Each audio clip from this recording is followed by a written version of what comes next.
The Mediterranean world of the 1st century, before Christ, was dominated by powerful kingdoms, ambitious generals, and ancient rivalries. Among all the great civilizations of the age, none inspired more fascination than Egypt. For thousands of years, Egypt had stood as one of the world's greatest centers of power. Long before Rome became an empire, and before the rise of the Greek city-states, the pharaohs ruled from the banks of the Nile. Massive temples rose from the desert, pyramids pierced the horizon. Priests recorded the movements of the stars, and merchants carried Egyptian goods across the known world. But the Egypt that would one day be ruled by Cleopatra was very different from the Egypt of the pyramid builders. 3 centuries before Cleopatra's birth, a young conqueror from Macedonia changed the course of history. His name was Alexander. In 332 BCE, Alexander marched into Egypt after defeating the Persian Empire. The Egyptians welcomed him as a liberator. Unlike previous foreign rulers, Alexander respected local traditions and religious customs. He visited sacred temples and was declared the son of the god Amun. Alexander's stay in Egypt was brief, but his influence would last for centuries.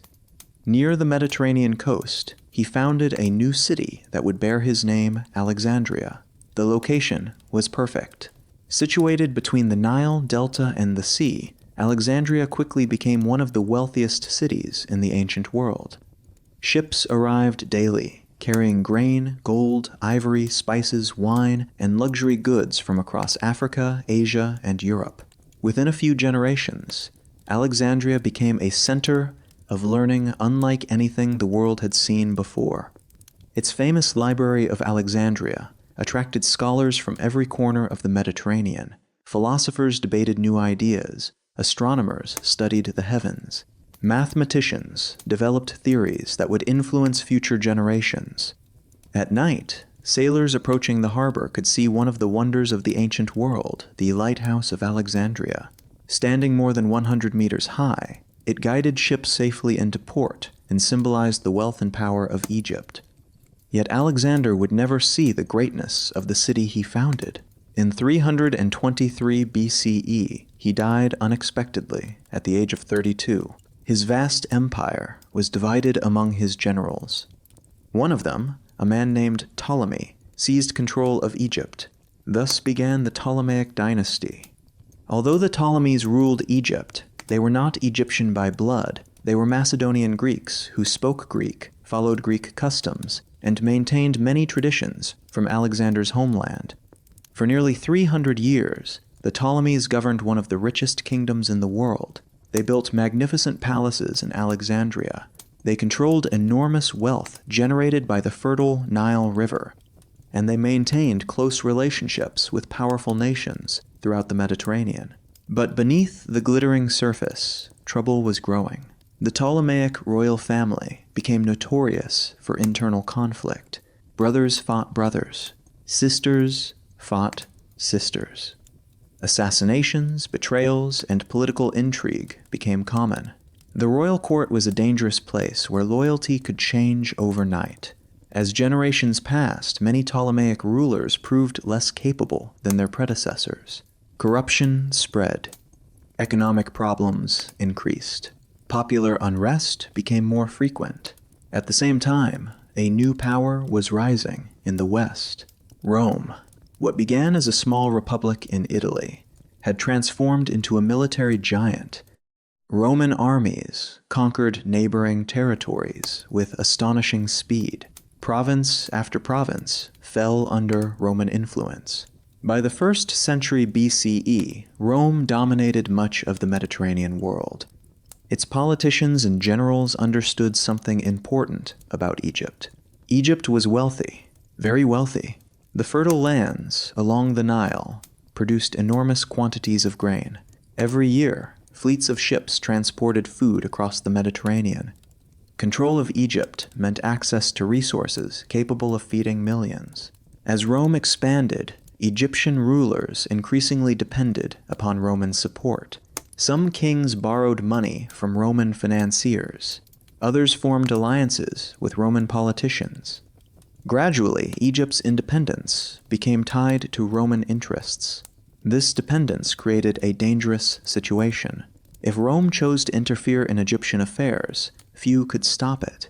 Yet many Egyptians hoped their kingdom could preserve its autonomy. They looked to Alexandria as proof of their greatness. The city remained one of the most dazzling places on earth. Its streets bustled with merchants and travelers. Its markets overflowed with goods from distant lands. Its temples honored ancient gods, while Greek theaters entertained wealthy citizens. Cultures mixed in ways rarely seen elsewhere. Greeks, Egyptians, Jews, Syrians, Nubians, and Romans all lived within its walls. It was a city of opportunity, a city of wealth, a city of knowledge, but it was also a city of ambition. Within the royal palace, future rulers learned that power could be won or lost in an instant. Every conversation mattered.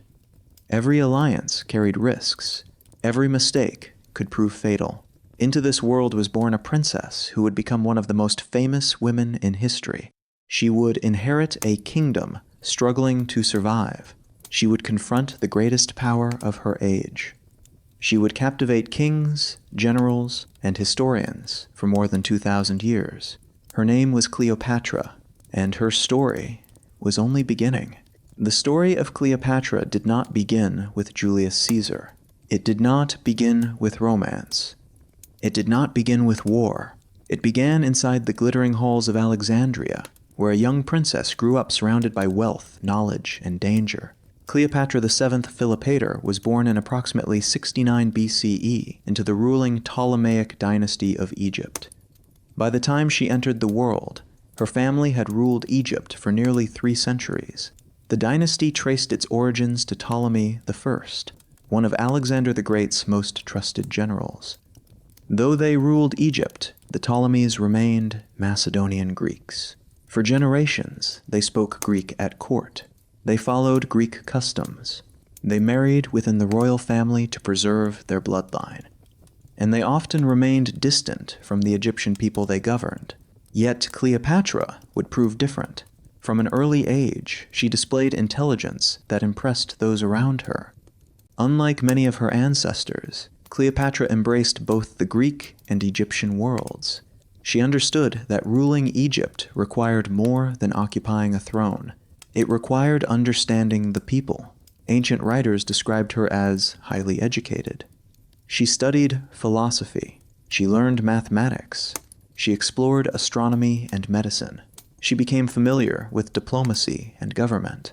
Most importantly, she developed extraordinary language skills. While many previous Ptolemaic rulers spoke only Greek, Cleopatra reportedly mastered several languages. Ancient sources suggest she could communicate directly with Egyptians, Ethiopians, Hebrews, Arabs, Syrians, and others without relying on translators. In a world where rulers often communicated through intermediaries, this ability was remarkable. Language was power, and Cleopatra understood power. The Alexandria of her youth offered endless opportunities for learning.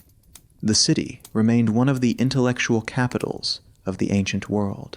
Scholars from distant lands gathered there. Great libraries preserved knowledge collected across centuries.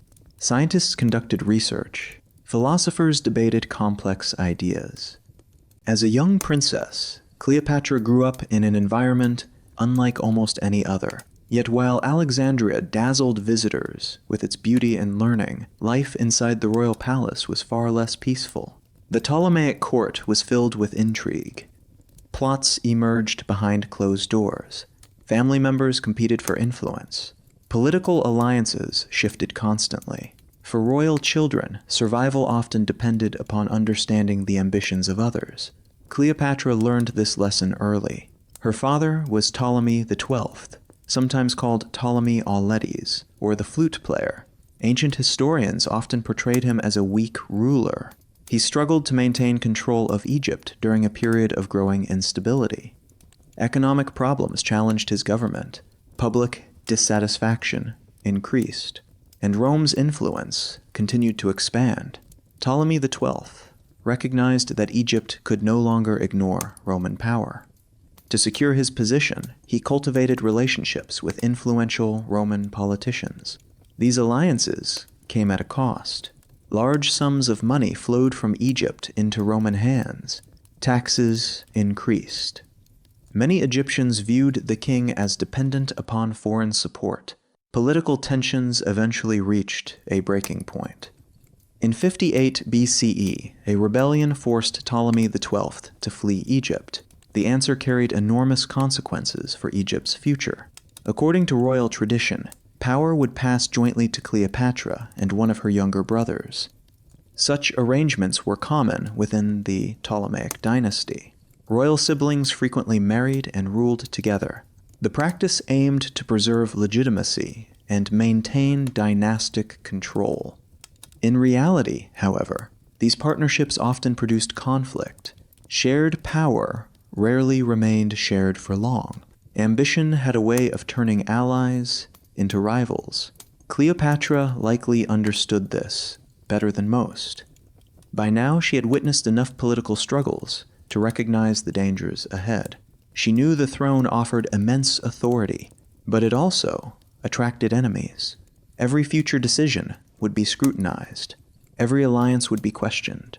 Every weakness would be exploited. Yet there were signs that Cleopatra possessed qualities many previous rulers lacked. She was charismatic. She was intelligent. She was determined. Ancient accounts frequently emphasize her ability to influence people through conversation. Contrary to popular myths, many historians believe her greatest strength was not physical beauty, it was personality. She could adapt to different audiences. She understood diplomacy. She knew how to persuade. These talents would eventually bring her into contact with some of the most powerful men in history. But first, she would face challenges within her own family.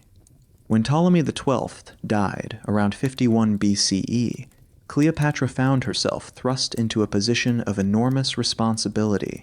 At approximately 18 years old, she became co-ruler of Egypt alongside her younger brother, Ptolemy XIII. Officially, they were partners. Officially, they shared authority. Officially, they ruled together. Reality would prove far more complicated. The young queen quickly demonstrated a willingness to act independently. Some documents from the early years of her reign emphasize Cleopatra's authority more than her brother's. Coins displayed her image. Official decrees highlighted her role. These actions may have reflected confidence. They may also have reflected necessity. Egypt faced serious problems. Economic pressures continued. Political factions competed for influence. Foreign threats remained a concern. Strong leadership was essential. Yet not everyone welcomed Cleopatra's growing prominence. Within the royal court, advisors surrounding Ptolemy XIII viewed her ambitions with suspicion. Powerful officials feared losing influence. Some believed a young female ruler could be manipulated. Others worried she would centralize authority. Gradually, tensions increased. Arguments became political struggles. Political struggles became open rivalry. The partnership established by their father's will began to unravel. Cleopatra stood at a crossroads. She could accept a reduced role and allow others to dominate Egyptian politics, or she could fight for control. History suggests she chose the second option. The decision would change her life. It would lead to exile. It would lead to war. And eventually, it would bring her face to face with a Roman general whose name already echoed throughout the Mediterranean world. His victories had transformed Rome. His enemies feared him. His allies admired him. Soon, his destiny and Cleopatra's would become inseparable. His name was Julius Caesar, and neither of them yet realized how profoundly their meeting would reshape the future of Egypt and Rome. The young queen had spent her life preparing for power. Now, she would discover the true cost of pursuing it. When Cleopatra became queen in 51 BCE, she inherited one of the wealthiest kingdoms in the ancient world. But she also inherited one of its most dangerous traditions. For generations, the Ptolemaic dynasty had been plagued by family conflict. Brothers fought sisters, sisters fought brothers, children plotted against parents. And rulers often discovered that their greatest enemies were not foreign invaders, but members of their own bloodline. Cleopatra would soon learn this lesson firsthand. Officially, she ruled Egypt alongside her younger brother, Ptolemy XIII. According to the customs of the dynasty, the two were expected to share power and, eventually, marry. The arrangement was intended to preserve royal legitimacy, but from the beginning, tensions simmered beneath the surface. Cleopatra was approximately 18 years old. Her brother was only around 10. Although both names appeared on official documents, real power could not remain evenly divided for long. Someone would ultimately dominate the throne, and powerful figures within the court were determined to influence the outcome. At first, Cleopatra appeared confident. She issued decrees in her own name. She met with officials. She promoted herself as Egypt's rightful ruler. Unlike many previous Ptolemaic monarchs, she actively embraced Egyptian traditions. She appeared before the people as a living embodiment of the goddess Isis. This was a powerful political move. For centuries, many Egyptians had viewed their Greek rulers as outsiders. Cleopatra sought to bridge that divide. She wanted to be seen not merely as a foreign queen ruling Egypt, but as Egypt's queen. Yet while she worked to strengthen her position, opposition was growing. Several influential advisors surrounded the young king Ptolemy XIII. Among them was a court official named Pothinus. Ambitious and politically skilled, Pothinus believed that real authority should remain in his hands and those of his allies. To him, Cleopatra represented a threat. She was intelligent, independent, and unwilling to be controlled. Gradually, a struggle emerged within the palace. One side supported Cleopatra, the other supported Ptolemy XIII and his advisors. What began as political disagreement soon evolved into open confrontation. Official records reveal a dramatic change during these years. At first, Cleopatra's name appeared prominently. Then it began disappearing from important state documents. Coinage increasingly emphasized the king. Royal decrees reflected shifting loyalties. It became clear that powerful factions were working to isolate Cleopatra from authority. The young queen fought back, but her enemies possessed significant advantages. They controlled access to the boy king. They influenced military commanders, and they held important positions throughout the government. By 49 BCE, the conflict had reached a breaking point. Cleopatra found herself pushed from power. Forced out of Alexandria, she left the capital and sought refuge in the eastern regions of Egypt and beyond. For many rulers, exile marked the end of political ambition. For Cleopatra, it became the beginning of a new strategy. Separated from the royal palace, she faced an uncertain future. Her enemies controlled Egypt's government. Her brother occupied the throne. The royal court had effectively declared her a rival rather than a partner. Yet Cleopatra refused to surrender. Instead, she began gathering support. She traveled eastward, establishing contacts with allies who remained loyal to her cause. She recruited soldiers, she secured resources, and she prepared for the possibility of war. The young queen understood that regaining power would require more than persuasion. It might require force. Meanwhile, events far beyond Egypt's borders were reshaping the Mediterranean world. In Rome, a political crisis was unfolding. Two of the Republic's most powerful men were heading toward a collision that would determine the future of Rome itself. One was Gnaeus Pompeius, Magnus Pompey the Great. The other was Julius Caesar. For years, Pompey and Caesar had been among Rome's leading figures. They had cooperated when necessary, competed when advantageous, and accumulated enormous influence.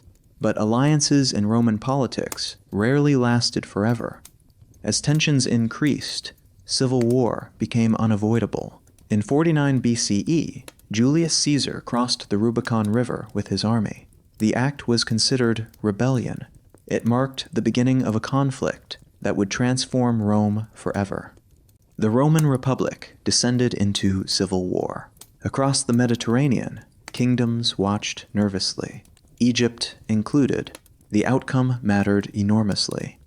Whichever Roman leader emerged victorious would possess tremendous influence over neighboring states. For Cleopatra and Ptolemy XIII, the struggle presented both danger and opportunity. Supporting the wrong side could prove disastrous. Yet remaining neutral might be impossible. As the Roman conflict intensified, Caesar's forces achieved a series of victories. Pompey found himself increasingly vulnerable. Despite his reputation and experience, he struggled to contain Caesar's momentum. Finally, in 48 BCE, the decisive confrontation arrived. At the Battle of Pharsalus in Greece, Caesar defeated Pompey's army. The once powerful Roman leader fled the battlefield. Desperate and seeking refuge, Pompey looked toward Egypt. From his perspective, the choice made sense. Years earlier, he had supported the restoration of Cleopatra's father. The Ptolemaic government owed him favors. Surely Egypt would offer protection. Pompey could not have known that his arrival would trigger one of history's most infamous betrayals. When news reached the court of Ptolemy XIII, the king's advisors faced a difficult decision. Caesar was winning the civil war. Pompey remained a significant figure but was now a fugitive. Which side should Egypt support? Pothinus and other advisors believed they had found a solution. If they eliminated Pompey, they reasoned, Caesar would appreciate the gesture. The decision would prove catastrophic. As Pompey's ship approached the Egyptian coast, representatives from the king greeted him. The aging Roman general likely expected hospitality. Instead, he encountered assassins.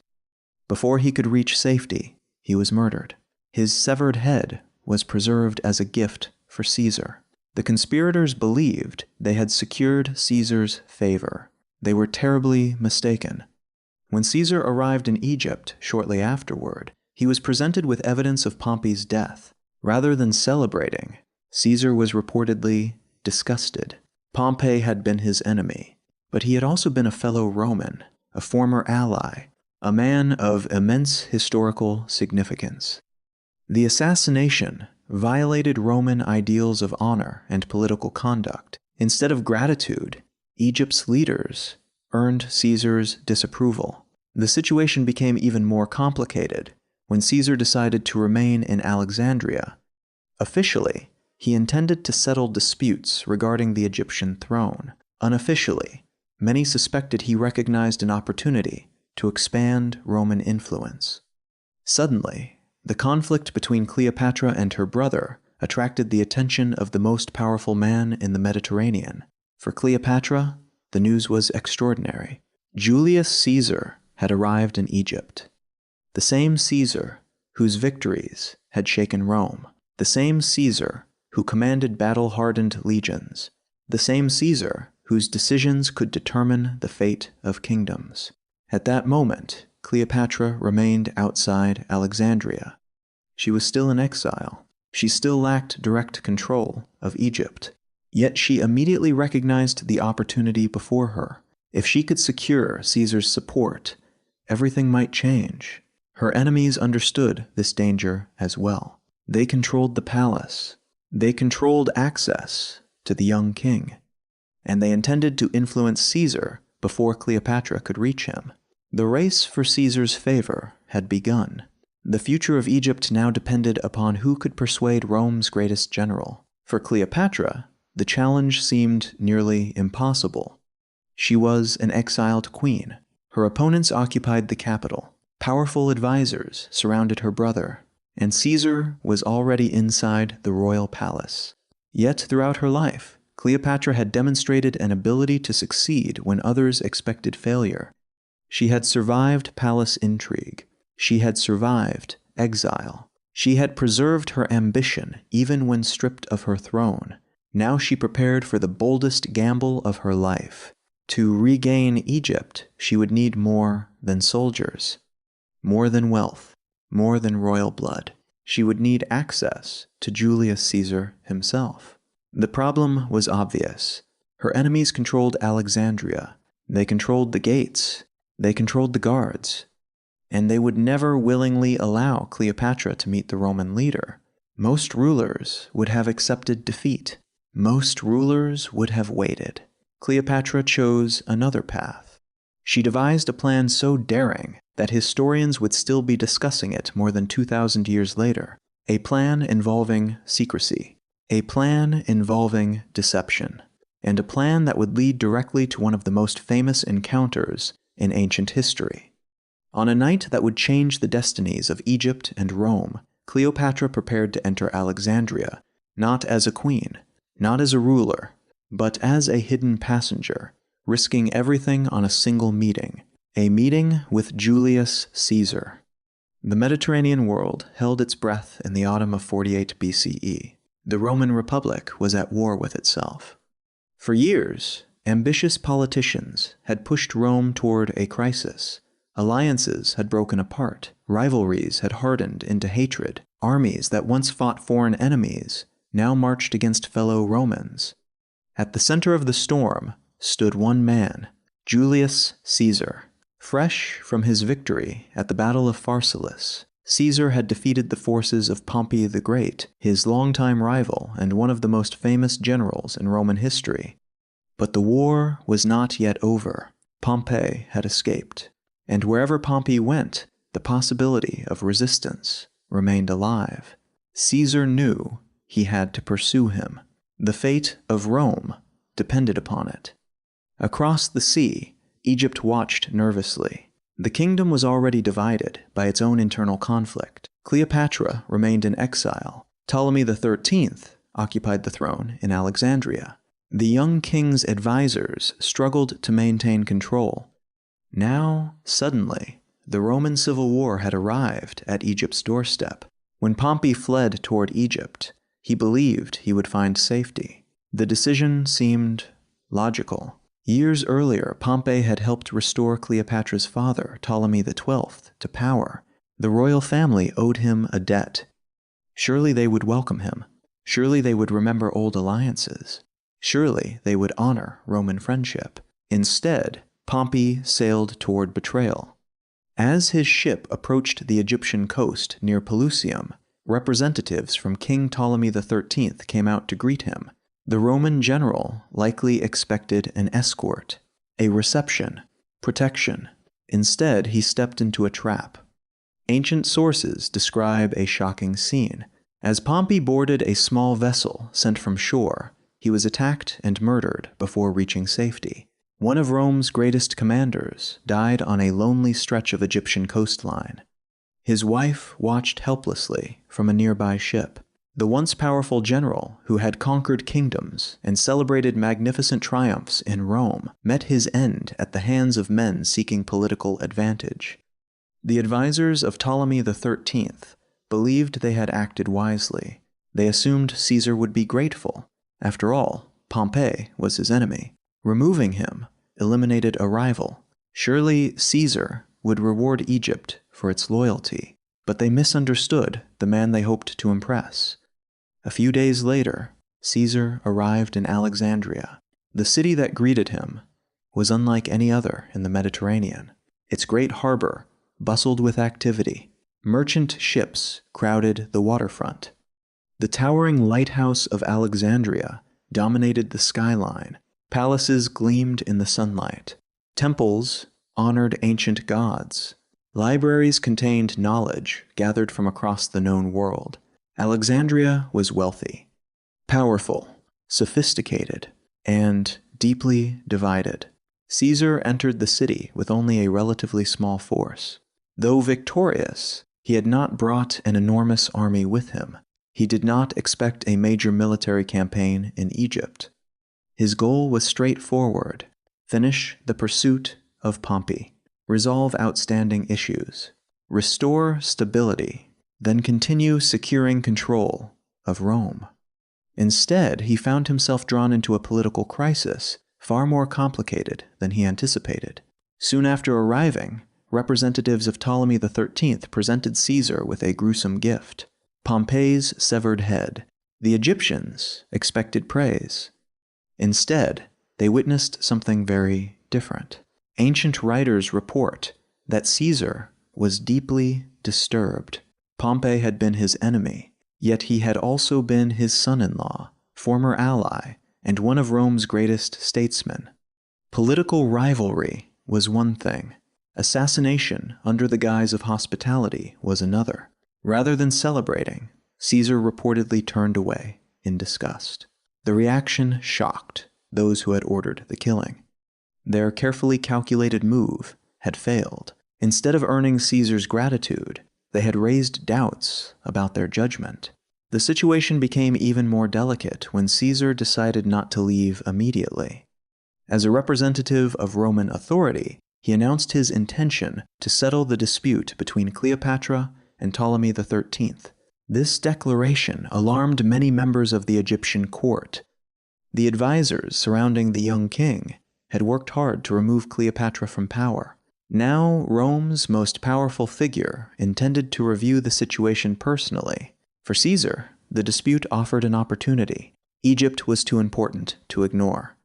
Its grain helped feed populations throughout the Mediterranean. Its wealth attracted politicians, merchants, and military leaders alike. Instability in Egypt threatened Roman interests. A peaceful resolution would benefit everyone.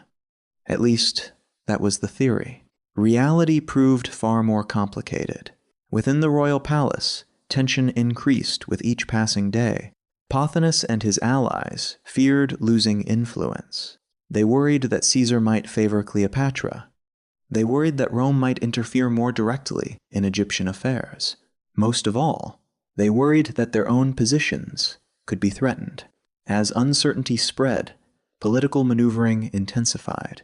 Messages moved secretly through palace corridors. Alliances shifted. Rumors circulated. Every conversation carried consequences. Meanwhile, far from Alexandria, Cleopatra received news that changed everything. Julius Caesar was in Egypt, not merely passing through, not merely observing from a distance. He was actively involved in the kingdom's political future. For Cleopatra, this represented the opportunity she had been waiting for. Since her exile, she had searched for a path back to power. Military action remained risky. Resources were limited. Her enemies controlled the capital. Yet now a new possibility existed. If she could convince Caesar to support her claim, she might regain the throne without a prolonged civil war. The challenge was obvious. How could she reach him? Alexandria remained under the control of her rivals. The city gates were watched. The palace was guarded. The king's advisors would do everything possible to prevent direct contact. If Cleopatra attempted a public approach, she could be arrested or worse. Time was running out. Every day, Caesar spent listening to Ptolemy's advisors strengthened their position. Cleopatra needed a solution, and she needed it quickly. What happened next became one of the most famous episodes in ancient history. According to the Greek historian Plutarch, writing more than a century later, Cleopatra devised a daring plan. Rather than approaching openly, she would enter the palace secretly. Ancient accounts differ slightly in their details. Some describe her being concealed within a bed sack or linen bundle. Later retellings often transformed the story into the famous image of a rolled carpet. Whatever the exact method, the basic idea remained the same. Cleopatra intended to bypass the guards entirely. The plan carried enormous risks. If discovered, she could be imprisoned. She could be handed over to her enemies. She could even be killed. Yet the potential reward outweighed the danger. A single conversation with Caesar might change everything. One evening, accompanied by a trusted servant named Apollodorus, Cleopatra approached Alexandria. The city that had once been hers now belonged to her rivals. The streets glowed with torchlight. Guards monitored entrances. Political uncertainty filled the air. Hidden from view, Cleopatra moved closer to the palace, closer to Caesar, closer to the moment that would alter history. Inside the royal complex, Julius Caesar likely had no idea what was about to happen. He had arrived expecting to resolve a political dispute. Instead, he was about to meet a woman who would become one of the most famous rulers in history. Their encounter would reshape Egypt. It would influence Rome, and it would inspire stories told for more than 2,000 years. The exiled queen had gambled everything on a single meeting. No army, no throne, no guarantees, only intelligence, courage, and determination. The stage was set. One of history's most legendary encounters was about to begin. Before dawn, Cleopatra would stand before Julius Caesar, and neither of their lives would ever be the same again. The Queen of Egypt was returning, not with an army, not with a fleet, but with a plan so audacious that the ancient world would never forget it. The fate of Egypt now rested on what would happen when Cleopatra finally looked into the eyes of Julius Caesar. History often turns on great battles. Armies clash.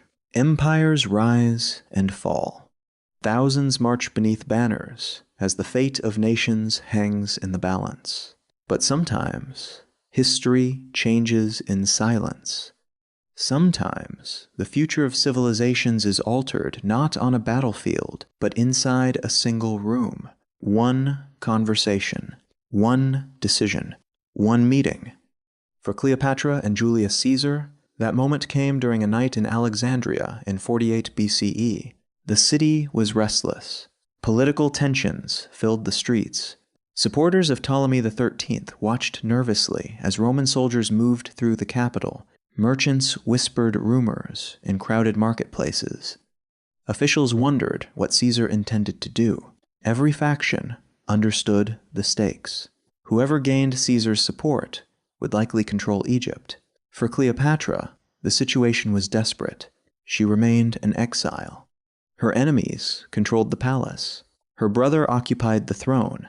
The advisors surrounding him worked tirelessly to strengthen their influence. Every day that passed made her position weaker, yet Cleopatra possessed something her rivals underestimated. She understood people, she understood power, and she understood opportunity. The young queen recognized that armies and wealth alone would not secure victory. She needed Caesar himself, not merely his soldiers, not merely his authority. She needed him to see her, to hear her, to understand her claim. But reaching Caesar was easier imagined than accomplished. The royal palace was heavily guarded. Supporters of Ptolemy controlled access. A public appearance could end in arrest or assassination. Traditional methods were impossible. Therefore, Cleopatra chose an unconventional solution. Ancient historians preserve several versions of what happened next. The most famous account comes from Plutarch. According to his description, Cleopatra arranged to be secretly transported into Caesar's quarters, concealed within a large bed sack or bundle of cloth. Later generations transformed the story into the famous image of a rolled carpet. Whether it was a sack, a linen bundle, or another form of concealment remains uncertain. What matters is the remarkable risk involved. The plan required courage and trust. Cleopatra placed her fate in the hands of a small group of loyal supporters. Among them was a Sicilian Greek named Apollodorus. Under cover of darkness, he escorted the queen toward the palace. The journey itself was dangerous. If guards discovered their secret, everything could be lost. The streets of Alexandria were no place for an exiled ruler. Enemies were everywhere. Yet Cleopatra pressed forward. She had reached the point where caution offered no future. Only action remained. As night deepened, Apollodorus gained access to Caesar's residence. The concealed bundle was carried inside. Roman guards likely viewed it as an ordinary delivery. Nothing unusual, nothing threatening, certainly not a queen. Inside the palace, Julius Caesar continued managing the countless problems before him. At 52 years old, he was already a legend. His victories in Gaul had expanded Roman power dramatically. His campaigns had earned him loyal soldiers and fearful enemies.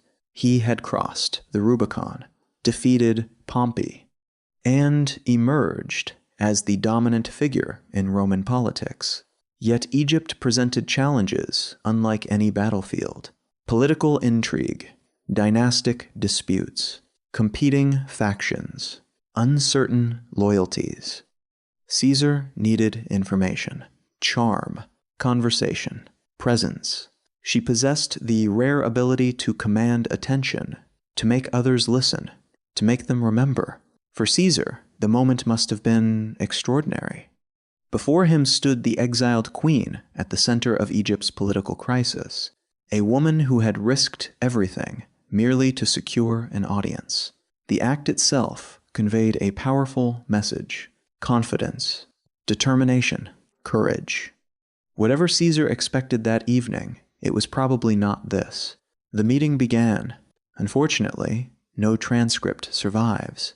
No historian recorded every word exchanged between them, yet the broad outlines are easy to imagine. Cleopatra needed to persuade Caesar that her claim to the throne was legitimate. She needed to explain how she had been forced from power. She needed to convince him that supporting her would benefit both Egypt and Rome. Most importantly, she needed to demonstrate that she was a ruler worth backing. The evidence suggests she succeeded remarkably well. Caesar was not a man easily impressed. Throughout his life, he had negotiated with kings, senators, generals, and diplomats. He had encountered ambitious individuals from every corner of the Mediterranean, yet something about Cleopatra stood out. Perhaps it was her intelligence. Perhaps it was her confidence. Perhaps it was her ability to discuss politics, culture, and strategy as an equal, or perhaps it was a combination of all these qualities. Whatever the reason, Caesar listened, and as he listened, the balance of power in Egypt began to shift. The next morning brought shockwaves through the royal court. Cleopatra was no longer excluded. She was no longer isolated. She had achieved direct access to the most powerful man in the Mediterranean world. For Ptolemy XIII and his advisors, the implications were alarming. They had worked for years to marginalize her. Now their greatest advantage had disappeared overnight. Caesar soon announced his intention to mediate the dispute according to the will of Ptolemy XII. The document called for joint rule. In theory, Cleopatra and Ptolemy XIII were to govern together. This position favored neither side completely, but it represented a significant victory for Cleopatra. She was once again recognized as a legitimate ruler. Her enemies reacted with anger. Pothinus and his allies feared losing control. The young king himself reportedly became furious. Ancient accounts describe scenes of dramatic outrage as tensions escalated within Alexandria. What had begun as a political dispute now threatened to become open conflict. Meanwhile, Caesar and Cleopatra continued meeting. This is where history becomes more complicated. When exactly did political cooperation become personal affection? No source provides a definitive answer. Some historians argue that their relationship was initially practical. Cleopatra needed Roman support. Caesar needed stability in Egypt. Both had powerful incentives to cooperate. Others believe mutual attraction developed quickly. The truth may lie somewhere between these interpretations. Human relationships rarely fit simple categories. Politics and personal feelings often overlap, especially among rulers. What can be stated with confidence is that both individuals benefited from the alliance. For Cleopatra, Caesar offered military and political support. For Caesar, Cleopatra offered partnership with one of the wealthiest kingdoms in the world. Egypt possessed enormous resources. Its grain helped feed populations across the Mediterranean. Its treasury contained significant wealth. Its strategic location made it indispensable. Together, Cleopatra and Caesar represented a formidable combination, yet powerful alliances often generate powerful opposition. As news spread through Alexandria, resistance hardened. Supporters of Ptolemy XIII viewed Caesar's actions as interference. Many Egyptians resented the growing Roman presence. Others feared that Egypt's independence was being compromised. Tensions increased daily. Before long, diplomacy would give way to war. The palace became a center of uncertainty. Roman soldiers guarded key positions. Political negotiations continued. Rumors multiplied. Outside the palace walls, enemies gathered. Inside, an extraordinary partnership was taking shape. Neither Cleopatra nor Caesar could fully predict the consequences, yet both understood that events were moving rapidly. The future of Egypt hung in the balance, and perhaps the future of Rome as well. Looking back across more than 2,000 years, it is tempting to view this meeting as inevitable, as though history had always intended for Cleopatra and Caesar to cross paths. But nothing about that night was inevitable. One discovered guard, one suspicious official, one failed plan, and the meeting might never have happened. Cleopatra might have remained in exile. Caesar might have left Egypt. The course of history could have unfolded very differently. Instead, a young queen chose to gamble everything, and she won. She gained Caesar's attention, his respect, and eventually his support. The secret meeting in Alexandria had achieved its purpose, but it had also set something much larger into motion. The alliance between Cleopatra and Caesar was now beginning. Their enemies were preparing to strike, and Egypt was moving toward war. The queen had secured her audience. The next challenge would be securing her throne. The struggle for Egypt was far from over. In fact, it was only just beginning. The meeting between Cleopatra and Julius Caesar had changed everything. For one remarkable night, diplomacy had succeeded where armies had failed. An exiled queen had gained the ear of the most powerful man in the Mediterranean. But in Alexandria, victories rarely went unchallenged. Outside the palace walls, anger was spreading. Supporters of King Ptolemy XIII viewed Caesar's involvement as an insult to Egyptian sovereignty. Powerful court officials feared losing their influence. Military commanders questioned Roman intentions, and throughout the city, rumors multiplied. What had begun as a dispute between brother and sister was becoming something far larger. It was becoming a war. For Caesar, the situation was growing increasingly dangerous. When he arrived in Egypt, he had brought only a limited force. His primary objective had been the pursuit of Pompey and the stabilization of the kingdom. He had not expected to become trapped in a struggle for the Egyptian throne, yet that was precisely what was happening. By recognizing Cleopatra's claim and insisting upon the terms of her father's will, Caesar had placed himself directly between competing factions. Neutrality was no longer possible.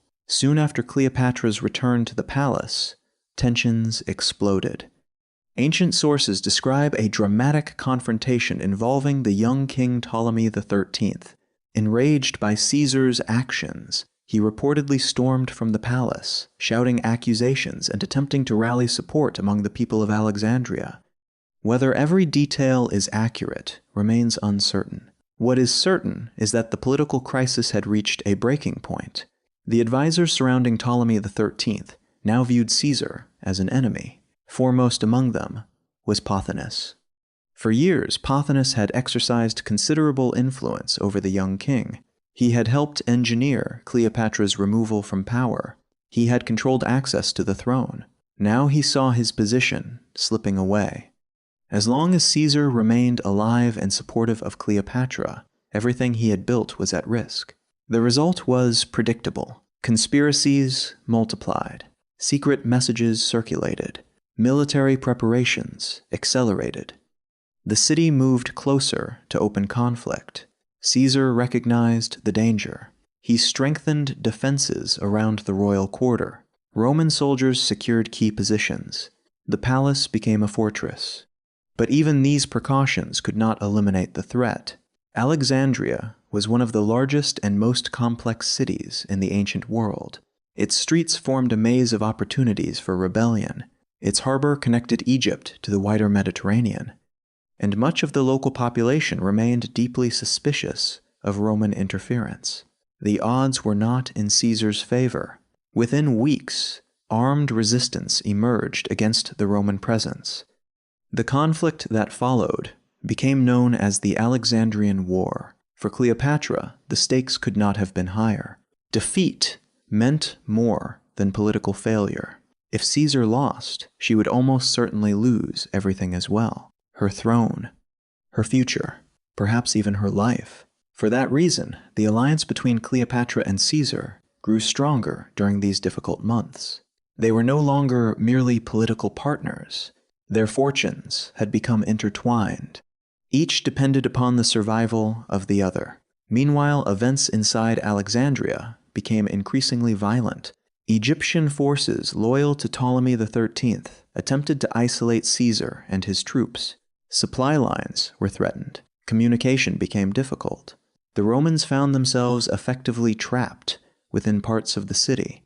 At times, the situation appeared desperate. Caesar was one of history's greatest military commanders. But even great commanders require soldiers, supplies, and room to maneuver. In Alexandria, those advantages were limited. The city itself became a battlefield. Fighting erupted along streets, docks, and defensive positions. Control of the harbor proved especially important. Whoever controlled the harbor controlled access to reinforcements and resources. Recognizing this reality, Caesar moved decisively. One of the most controversial episodes of the war occurred during these operations. To prevent enemy forces from seizing ships in the harbor, Caesar ordered vessels burned. The fire achieved its immediate objective. But according to some ancient accounts, flames spread beyond the docks. For centuries, historians have debated whether these fires damaged parts of the famous Library of Alexandria. The truth remains uncertain. The library existed as a vast institution rather than a single building. Some records suggest losses occurred. Others indicate that the greatest destruction happened during later centuries. Whatever the exact details, the image remains powerful. A city of learning caught amid the chaos of war. Knowledge and culture threatened by political conflict. As battles continued, Caesar confronted another challenge. The enemy forces opposing him were larger than his own. Without reinforcements, prolonged resistance would become increasingly difficult.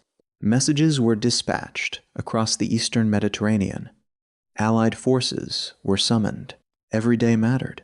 Every delay increased the danger. For Cleopatra, these months must have been filled with uncertainty. The future she had risked everything to reclaim remained precarious.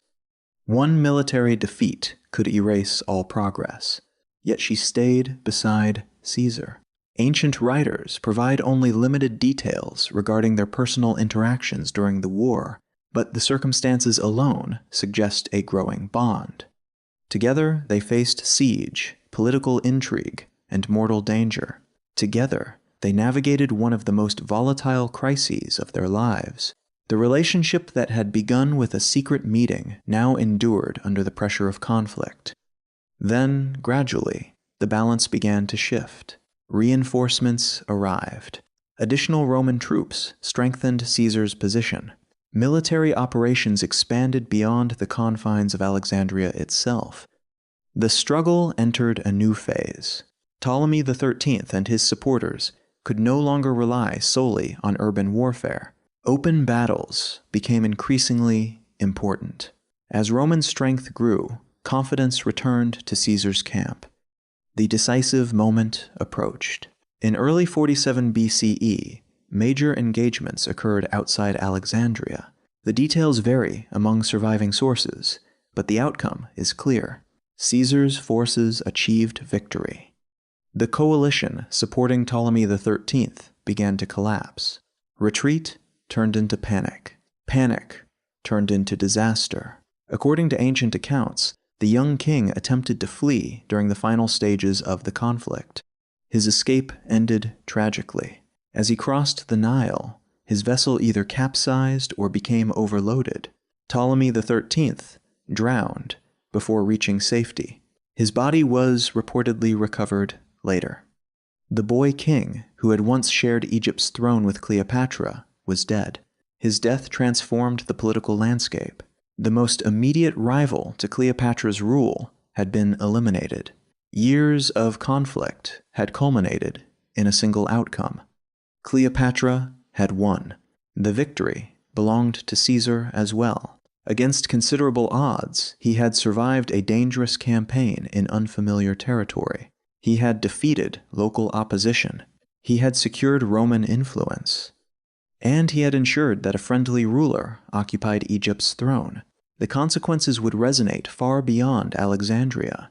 With the war effectively over, Cleopatra's position became stronger than ever before. She was restored as queen.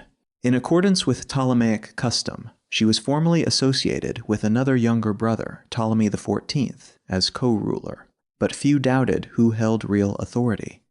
The young woman who had entered Alexandria in secret now stood at the center of power.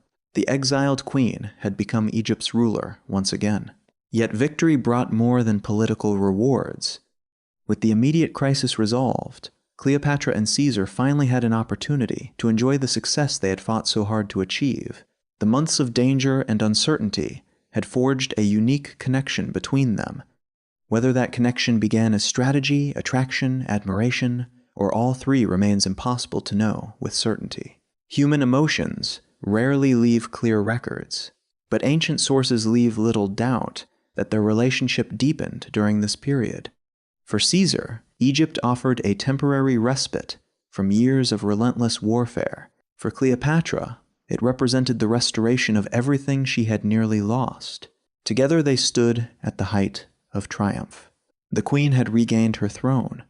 The general had secured another victory, and the future appeared full of possibility. Soon they would embark upon a journey along the Nile that would become one of the most famous episodes of their relationship. Ancient temples awaited, royal celebrations awaited, and perhaps, for the first time in many months, peace awaited.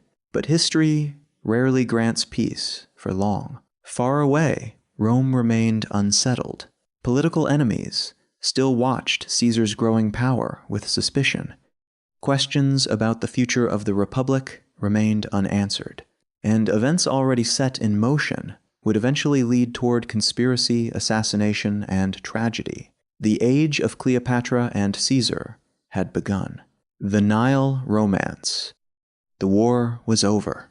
Alexandria's streets no longer echoed with the sounds of battle. The palace that had once been a fortress of uncertainty was once again a center of royal authority. For Cleopatra, victory represented far more than the recovery of a throne. She had survived exile. She had outmaneuvered her rivals. And against overwhelming odds, she had secured the support of the most powerful man in the Roman world. For Julius Caesar, Egypt offered something increasingly rare, a moment to breathe. For nearly a decade, his life had been defined by military campaigns, political struggles, and civil war. From the forests of Gaul to the battlefields of Greece, he had spent years pursuing victory. Now, for a brief period, he could turn his attention elsewhere, toward Egypt, toward the Nile. Like many events from antiquity, later storytellers likely embellished parts of the narrative. Yet, most historians agree that some form of royal expedition took place, and it was unlike anything Caesar had experienced before. The Nile was more than a river. It was the lifeblood of Egypt.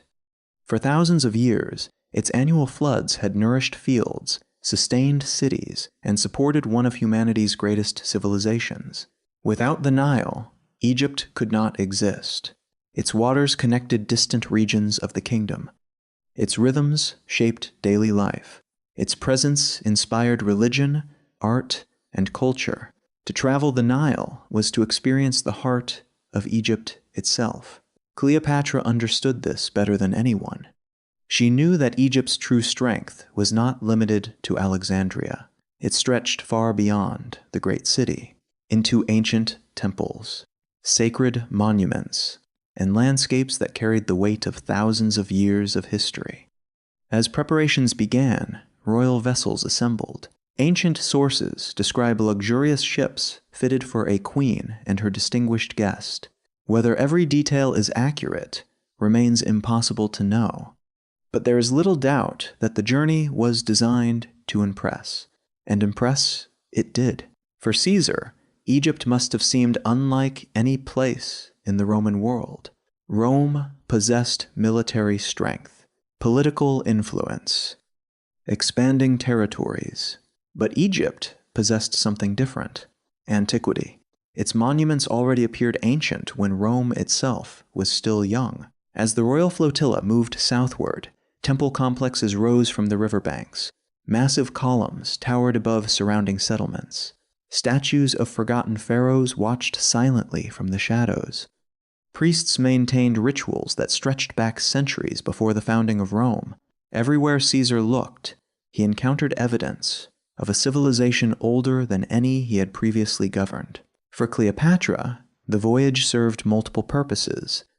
It celebrated victory, it strengthened her authority, and it allowed her to present Egypt through her own eyes, not as a kingdom dependent upon Rome, but as a civilization worthy of admiration, perhaps even partnership. Throughout the journey, Cleopatra likely introduced Caesar to traditions unfamiliar to most Romans: religious ceremonies, royal customs, ancient legends, stories of pharaohs who had ruled before either of their nations existed. She was not merely showing him monuments. She was revealing the identity of Egypt. The message was clear. Egypt was wealthy. Egypt was powerful. And Egypt deserved respect. The journey also reinforced Cleopatra's image among her own people. Many Egyptians viewed their queen as more than a political ruler. She was increasingly associated with the goddess Isis. Throughout Egyptian history, religion and kingship were deeply connected. Rulers derived legitimacy not only from bloodlines, but also from sacred traditions.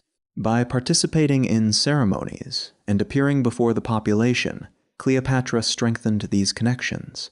She was presenting herself as Egypt's rightful monarch, and she was doing so with Caesar at her side. To observers, the symbolism was impossible to ignore. The queen had defeated her enemies. The Roman conqueror supported her rule. Together, they appeared unstoppable.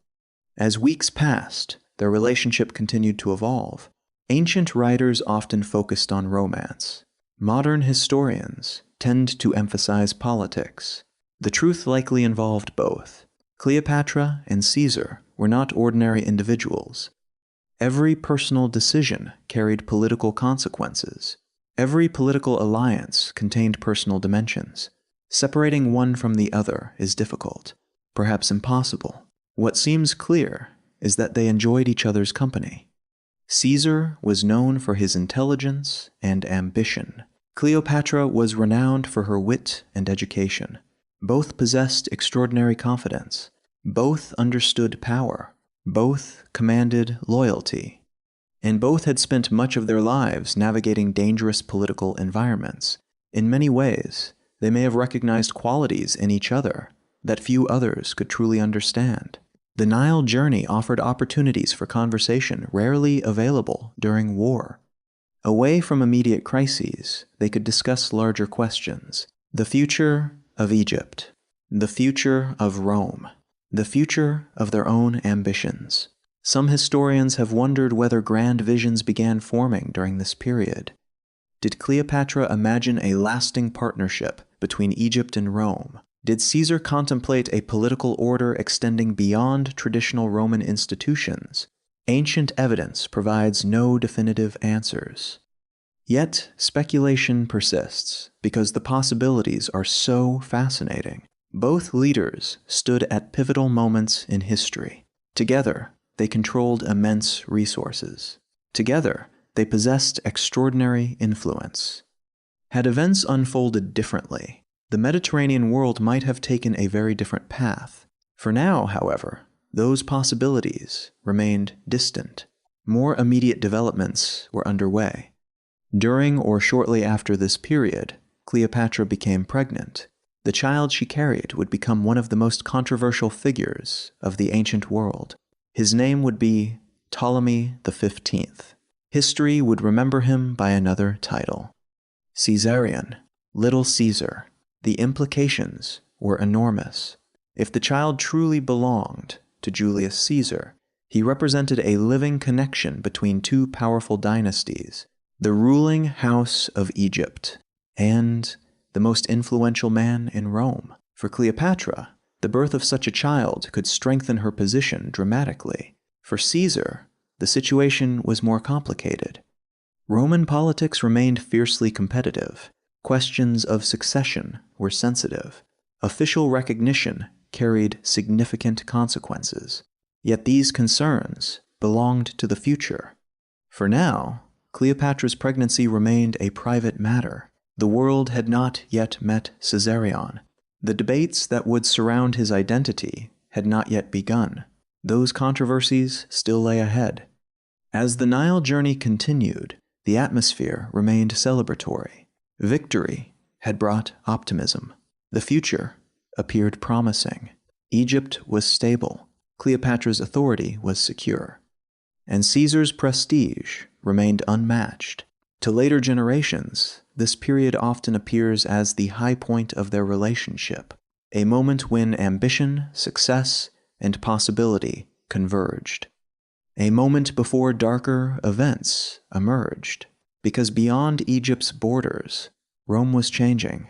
Even while Caesar traveled the Nile, political tensions simmered in the Republic. Some Romans admired him, others feared him. His victories had brought glory, but they had also concentrated power in unprecedented ways. Traditional institutions struggled to adapt. Old rivalries persisted. Resentment quietly accumulated. The seeds of future conflict were already being planted. Neither Cleopatra nor Caesar could fully escape those realities. Soon, responsibilities would call Caesar back to Rome. Soon, the queen would face new challenges.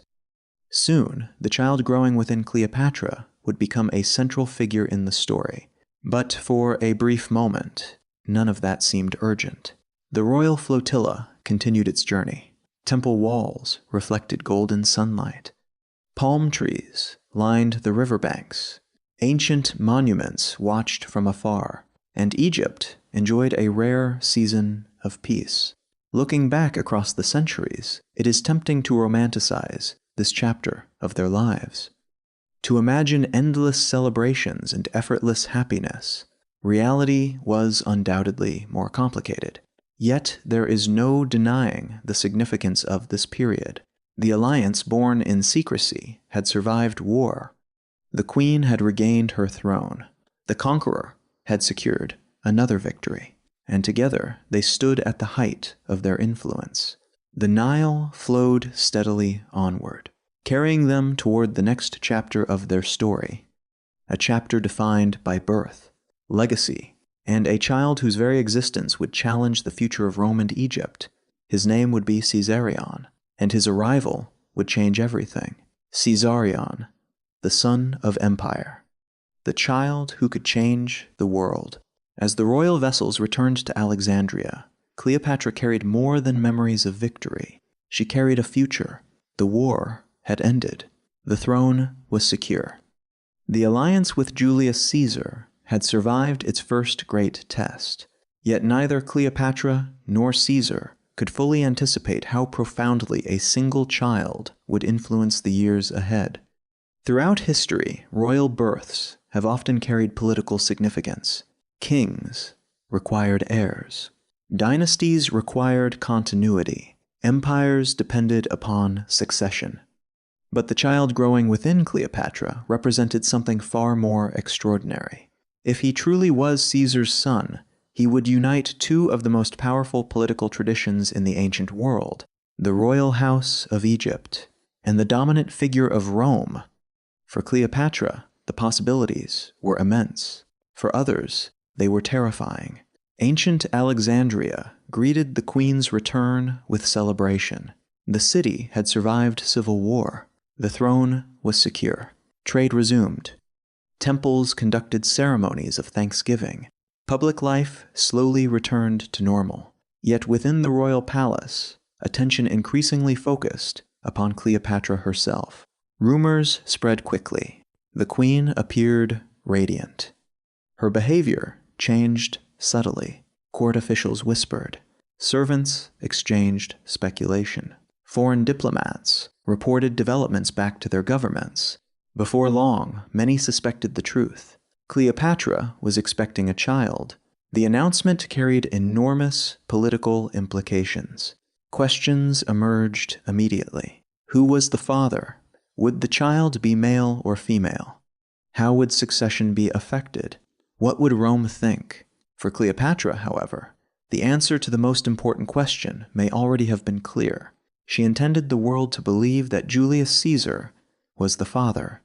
Whether the claim reflected absolute biological certainty remains impossible to prove today. Ancient DNA evidence does not exist. No scientific test can resolve the matter. Historians must rely upon surviving sources, and those sources indicate that Cleopatra consistently identified Caesar as the child's father. The timing certainly supported the possibility. The relationship between the queen and Caesar was well known. Their alliance had deepened following the Alexandrian War. The birth of a son seemed entirely plausible. Still, politics complicated everything. Caesar occupied a unique position within Roman society. He possessed immense power, but Rome remained officially a republic. Questions regarding inheritance and succession were politically sensitive. Any child connected to Caesar could become a focus of controversy. Perhaps Cleopatra understood this. Perhaps she welcomed it. After all, controversy often attracts attention. And attention could be transformed into legitimacy. Months passed. Preparations accelerated. Royal officials organized ceremonies. Priests consulted sacred traditions. Astrologers searched the heavens for signs regarding the future. Throughout the ancient world, celestial events were often interpreted as messages from the gods. The birth of a royal child demanded careful observation. Every omen mattered.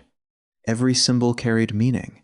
At last, in 47 BCE, the waiting ended. Cleopatra gave birth to a son. His official name was Ptolemy XV, Philopator Caesar, a name that reflected both dynastic tradition and political ambition. Most people would know him by a simpler title, Caesarion, Little Caesar. The nickname itself revealed much. It publicly associated the child with Rome's greatest living statesman. It linked him to prestige, power, and possibility. For Cleopatra, that association was invaluable. The queen wasted little time promoting her son's importance. Images appeared. Titles were adopted. Court ceremonies reinforced his position. Every opportunity was used to strengthen the connection between Caesarion and Julius Caesar. The message was clear. This child mattered, not merely as a prince, not merely as an heir, but as the living symbol of an extraordinary alliance. To supporters of Cleopatra, Caesarion represented hope, a future ruler with ties to both Egypt and Rome, a child born from victory rather than defeat, a prince whose existence validated the queen's success. Yet outside Egypt, reactions were more complicated. Roman observers viewed the situation through a very different lens. Many admired Caesar. Many feared him. Almost everyone understood that his growing influence threatened traditional political structures. The appearance of a possible son raised difficult questions. Did Caesar intend to recognize the child formally? Would he establish new dynastic traditions? Could Rome eventually be governed like a monarchy? Such concerns struck at the heart of Roman identity. For centuries, Romans had defined themselves in opposition to kingship. The Republic was built upon the rejection of monarchy. Even the suggestion that Caesar desired royal status generated suspicion. In that environment, discussions regarding Caesarion became politically explosive. Some accepted Cleopatra's claim. Others remained skeptical. Still others worried less about biological truth than political consequences. The child existed. That alone was enough to create uncertainty. Meanwhile, Cleopatra focused on strengthening her position. She understood that motherhood could become a source of power. A queen with an heir possessed advantages unavailable to a queen without one. Dynastic continuity reassured supporters. It discouraged rivals, and it offered a vision of stability. The queen therefore embraced her new role enthusiastically. Ancient Egyptian traditions provided additional opportunities. Throughout Egyptian history, royal families often linked themselves to divine narratives. Rulers presented their authority as part of a sacred order. Cleopatra continued this practice. She increasingly associated herself with Isis. In turn, Caesarion could be presented within a broader religious framework that reinforced legitimacy. Politics, religion, family, dynasty, all became interconnected. As the infant prince grew, so too did the dreams surrounding him. Supporters imagined greatness. Priests predicted success. Courtiers envisioned prosperous futures. Perhaps even Cleopatra herself began contemplating possibilities that stretched far beyond Egypt. Cleopatra and Caesar, love, power, and the fate of empires. History remembers certain names long after kingdoms have vanished. The cities may crumble. The palaces may disappear. The monuments may be buried beneath sand and dust. Yet some stories refuse to die.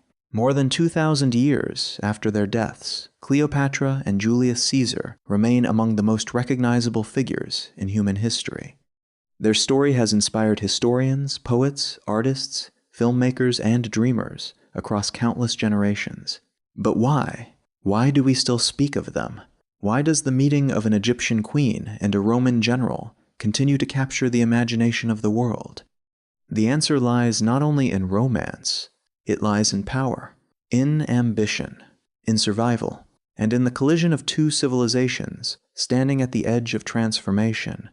When Cleopatra first entered Caesar's chambers in Alexandria, neither could have known how deeply their lives would become intertwined. She was a queen fighting to reclaim a throne. He was a conqueror pursuing victory in a civil war. Both faced uncertainty. Both faced enemies. Both understood that survival often required bold decisions. What followed was more than a political alliance. It became one of the most influential relationships of the ancient world. Together they altered the destiny of Egypt. Together they influenced the future of Rome.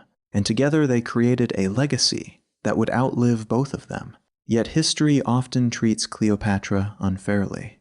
For centuries, many writers reduced her story to a simple stereotype. They portrayed her as a seductress, a woman who used beauty to manipulate powerful men, a queen whose success depended entirely upon romance. The reality was far more complex. Cleopatra inherited a kingdom in crisis. She navigated one of the most dangerous political environments of the ancient world. She survived exile, defeated rivals, managed economic challenges, negotiated with Rome, and ruled Egypt during one of the most turbulent periods in its history. These achievements required intelligence, determination, and political skill. Beauty alone could never have accomplished such things. Ancient sources frequently emphasized Cleopatra's charisma rather than her appearance. Writers described her voice, her wit, and her ability to engage people in conversation. She could communicate with diplomats without translators. She understood different cultures. She adapted her message to different audiences. In many ways, her greatest weapon was not physical attractiveness. It was intellect. That intellect allowed her to recognize opportunity when it appeared. And perhaps no opportunity was greater than Julius Caesar. Caesar himself remains a figure surrounded by legend. Soldier, statesman, reformer, conqueror. His victories transformed Rome. His ambition reshaped the Republic.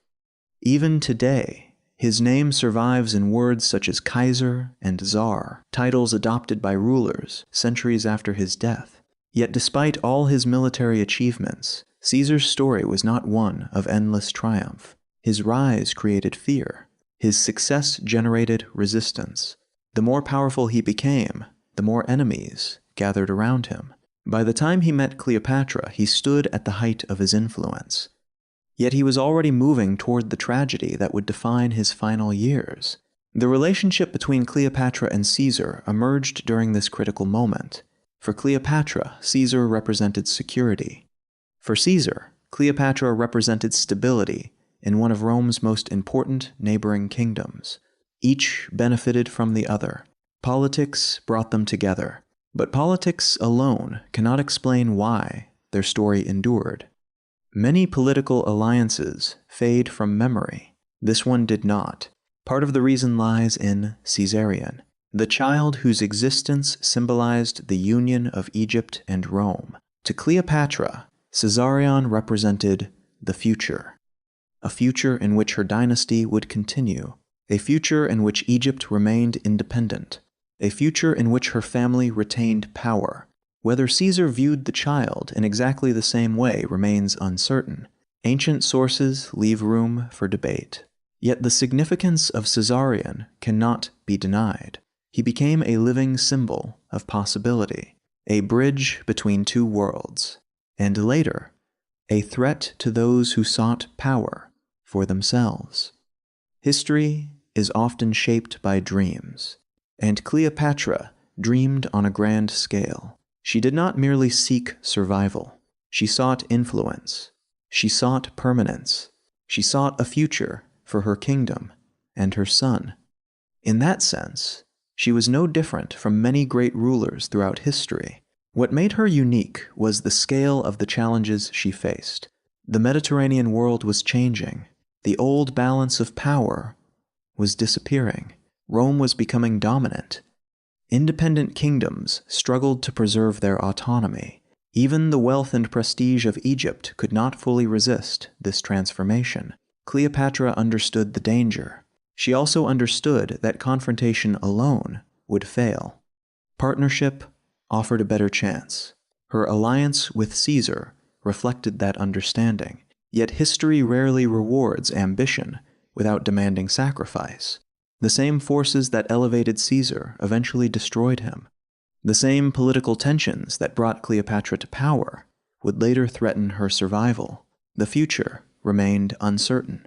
The peace they enjoyed after the Alexandrian War would not last forever. Far away in Rome, resentment continued to grow. Some senators feared Caesar's authority.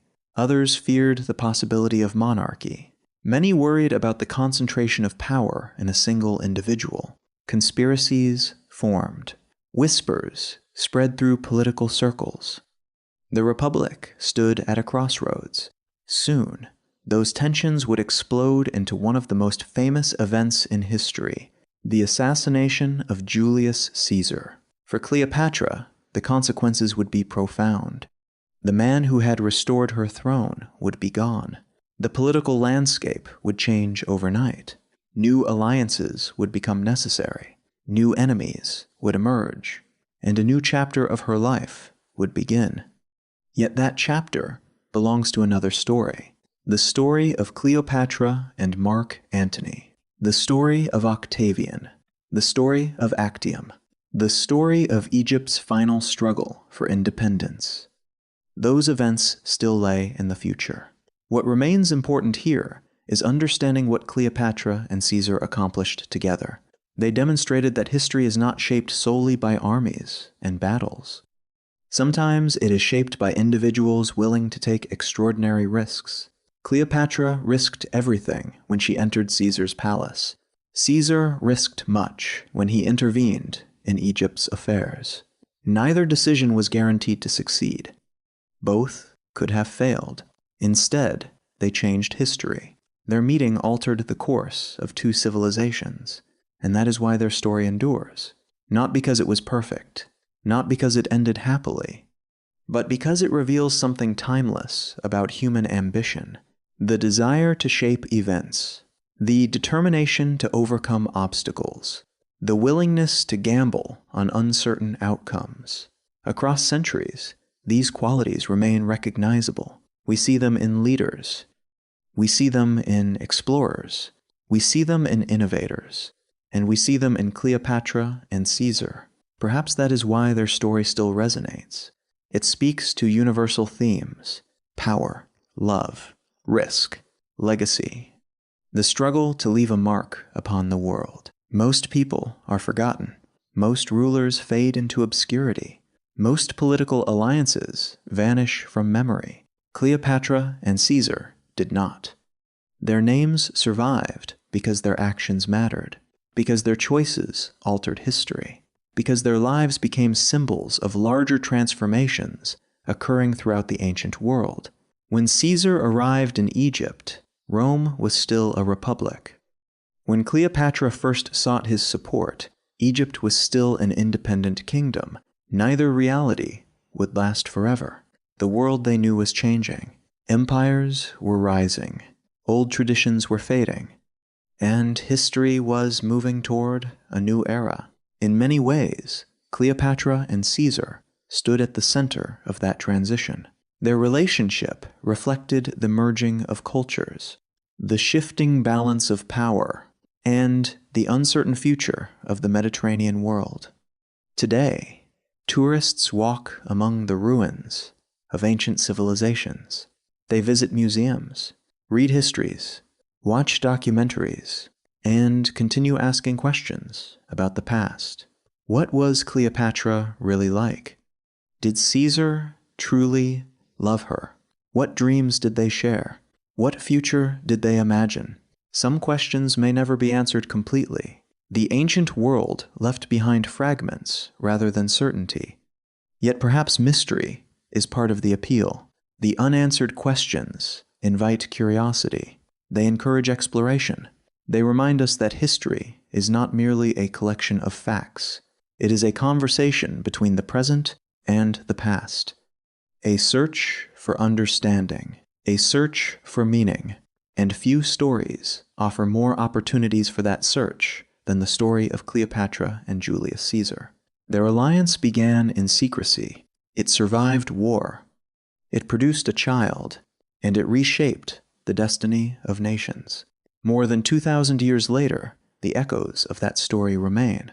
The queen and the conqueror, the ruler of Egypt and the master of Rome. Two extraordinary individuals whose paths crossed at a moment when the ancient world stood on the edge of transformation. Their story is not merely about love. It is not merely about politics. It is not merely about power. It is about all of those things combined. It is about the choices that shape history and the legacies that endure long after empires have fallen. As the sun set over Alexandria and the waters of the Nile continued their timeless journey toward the sea, Cleopatra and Caesar could not see the centuries ahead. They could not know how history would remember them. They could not know that their names would survive while countless others disappeared. But history remembers, and history still tells their story. A story of love and ambition. A story of war and survival. A story that changed the world.